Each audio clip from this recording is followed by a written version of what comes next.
Hi. I realize that not everybody who watches these videos is United Methodist, but I suspect that enough are that it's worth paying attention to some of the weird, quirky things that we do that seem very strange from the outside. Now, if you happen to be someone who has absolutely no interest in the United Methodist Church and what it is that we do and why we do it, then please feel free to come back again next week, because this will not be a major topic of discussion, but it seems to be relevant at this particular moment in my life.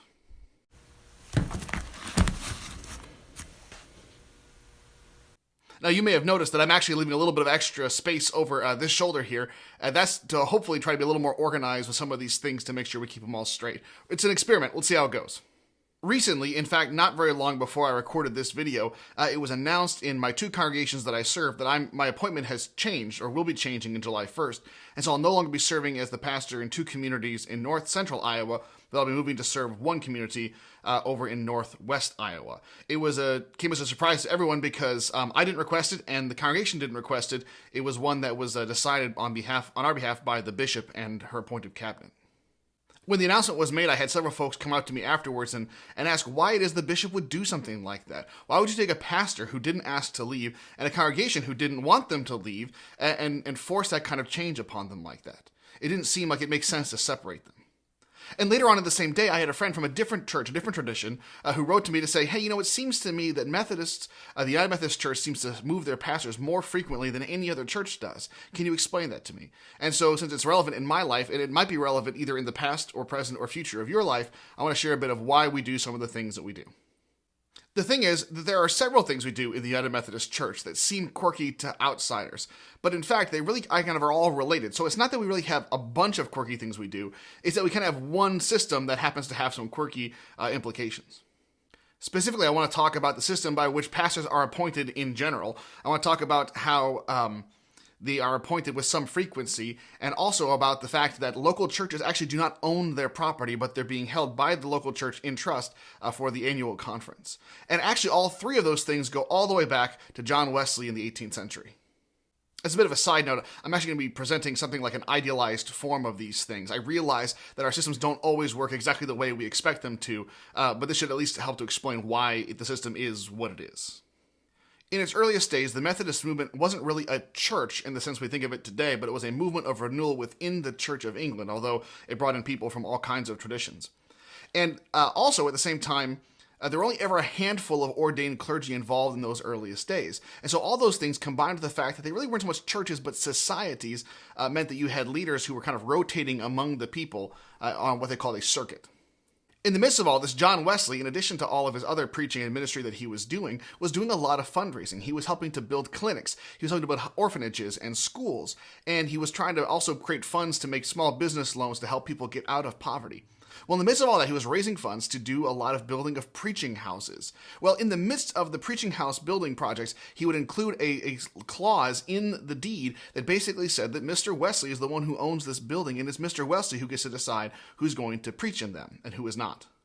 Now, the idea behind that is that in the midst of the Methodist revival, John Wesley wanted to have some idea of who was actually going in these places. So that was in there in order to prevent people from either rejecting the preachers that Wesley sent to them, or else from choosing their own preacher who was going to go off into some crazy theological directions.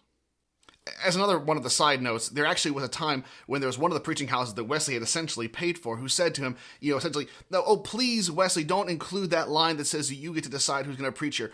Just leave that out. We promise we'll do what you say. And then, of course, as soon as it was built, the very first thing they said was, well, we're going to choose whoever we want to. Thanks for the money. And then Wesley wasn't allowed to do that. So he raised money, built another preaching house down the road, and he made sure to include that clause all the time for all the preaching houses that he built from then on out.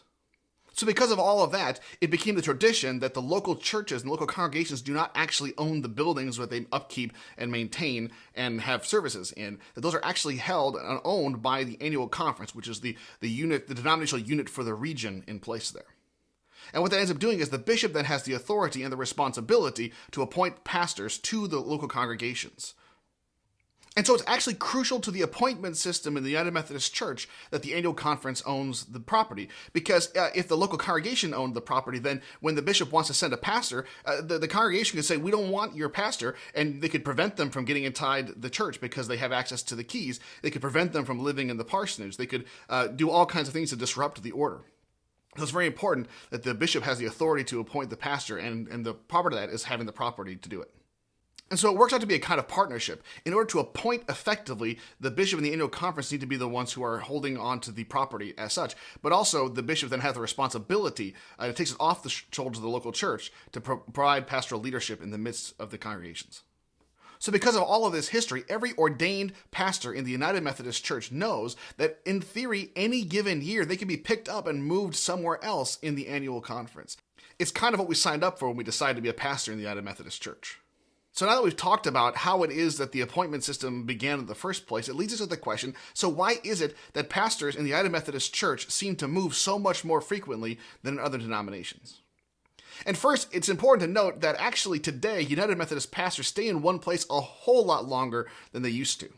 So as America grew and started to move west, what ended up happening was there were always more places to preach, always more congregations and communities than there were preachers.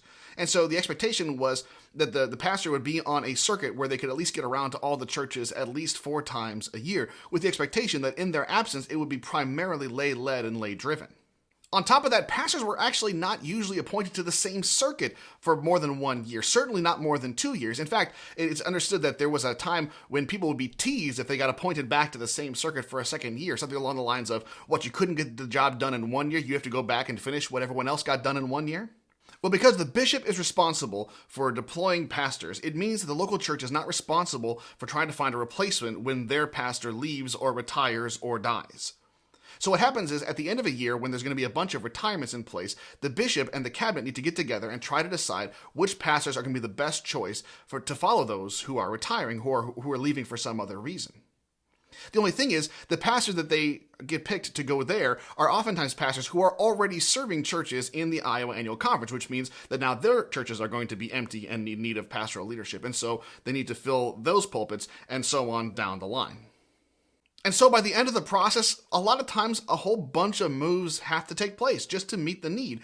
And a lot of those moves are because either pastors have requested it or the churches have requested it. But every once in a while, there are appointments that are made that are neither requested by the pastor or the church, but are simply there because the bishop and cabinet have felt there's a missional need to make them.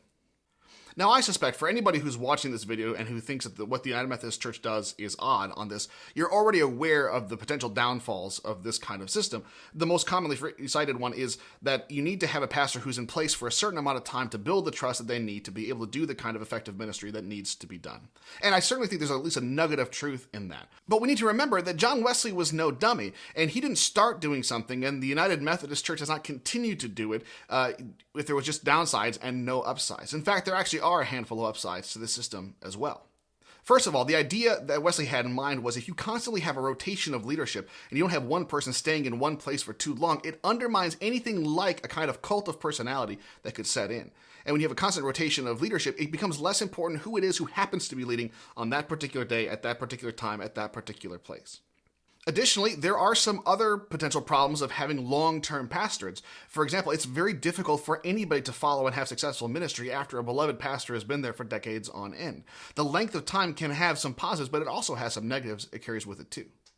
We also need to remember that at the very beginning, when all this stuff began in the first place, the Methodist movement was overwhelmingly lay-led and lay-driven. You had clergy, but they were not really the vital backbone of the church. And so what that meant was that vision and outreach and mission and all the rest were not necessarily as dependent on pastors as they have become in many churches today. And of course, one last practical observation that may not bring comfort to any church that's in the middle of this kind of transition right now is that unlike churches that call other pastors, there's actually a very short time in between one pastor to the next when things work as they're intended to. When you have a church that has to call their own pastor, sometimes the process takes a year or more to find the right person to get everything taken care of and in place, which means you have kind of a hiatus in the regular ministry of the church if it's dependent on the pastor that you have. By contrast, when things work as they're supposed to, there's really only 1 or 2 Sundays on the outside between one pastor and the next. The fact of the matter is, like anything, there are pros and cons, there's goods and bads, there's ups and downs in this particular system that the United Methodist Church uses to make appointments of pastors. But the fact of the matter is, it's not really any different than anything else. It just happens that we have this particular set of pros and cons instead of some other set of pros and cons. In any case, I hope that whether you or someone you love is a United Methodist and you've wondered why it is that we do this way, I hope that this has been at least a little bit informational and perhaps helpful. Well, that's all I have for this week. If you have any questions you'd like me to take up, please send me an email at pastorstevik@gmail.com. If you've been finding these videos interesting or helpful, please consider liking and sharing them on Facebook.